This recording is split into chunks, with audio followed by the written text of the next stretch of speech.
ঢাকা-টাঙ্গাইল মহাসড়কের গাজীপুরের কালিয়াকৈরে সাভার অংশে লাগামহীনভাবে দাপিয়ে বেড়াচ্ছে অবৈধ অটোরিকশাসহ ৩ চাকার যানবাহন। ফলে সড়কে বেড়েই চলেছে দুর্ভোগ আর ভোগান্তি। অজ্ঞাত কারণে হাইওয়ে পুলিশসহ সড়ক সংশ্লিষ্টরা যেন নীরব দর্শকের ভূমিকা।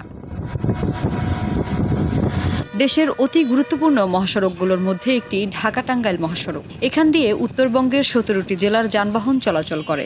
অথচ হাইকোর্টের নিষেধাজ্ঞা সত্ত্বেও হাইওয়ে পুলিশের চোখের সামনে দিয়ে অবাধে দাপিয়ে বেড়াচ্ছে অবৈধ অটোরিকশাসহ ৩ চাকার যানবাহন। অটোরিকশার কারণে মহাসড়কে সৃষ্ট যানজট, চরম দুর্ভোগে পড়েছে পরিবহন শ্রমিক ও যাত্রীরা। অপরদিকে এসব অবৈধ যানবাহনের কারণে ঘটছে ছোট বড় দুর্ঘটনাও। রাস্তাঘাট অটোর লেগে মনে করেন যানজট সৃষ্টিটা বেশি হইতেছে। হাইওয়ে রোডে অটোরিকশার জন্য যত দুর্ঘটনা হয় এই অটোরিকশার জন্যই হয়। এদের ২-৩ জন যাত্রীর জন্য আমরা ৫০ জন যাত্রীর গাড়ি চালাই, আমরাও অ্যাক্সিডেন্টের মুখোমুখি হই। আইসে গাড়িতে লাগায় দিয়ে বলে মামা সরি, কারণ ওরা কোনো সিগন্যাল বোঝে না।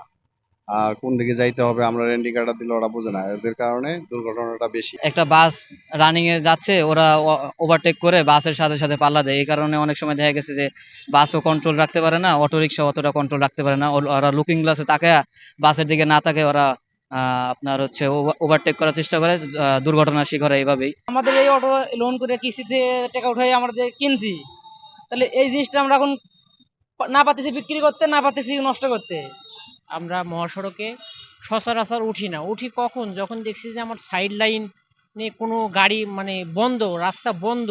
সেই ক্ষেত্রে বিকল্প পদ্ধতিতে যেটুক মহাসড়কে ওঠার দরকার ওঠার পরেই পরবর্তীতে ওই সাইড লাইনে আমরা চলে আসি। এ বিষয়ে নাওজোর হাইওয়ে থানার ভারপ্রাপ্ত কর্মকর্তা জানান, সব ধরনের ৩ চাকার যানবাহন সম্পূর্ণভাবে চলাচল নিষিদ্ধ।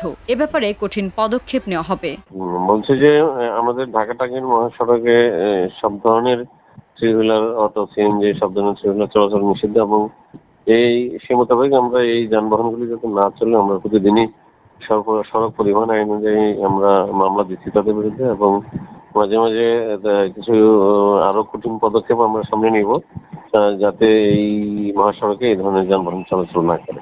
অতি দ্রুত অবৈধ অটোরিকশাসহ ৩ চাকার যানবাহন বন্ধ করা না হলে আসন্ন ঈদে এই মহাসড়কে চরম দুর্ভোগের শিকার হবে ঘরমুখো মানুষ।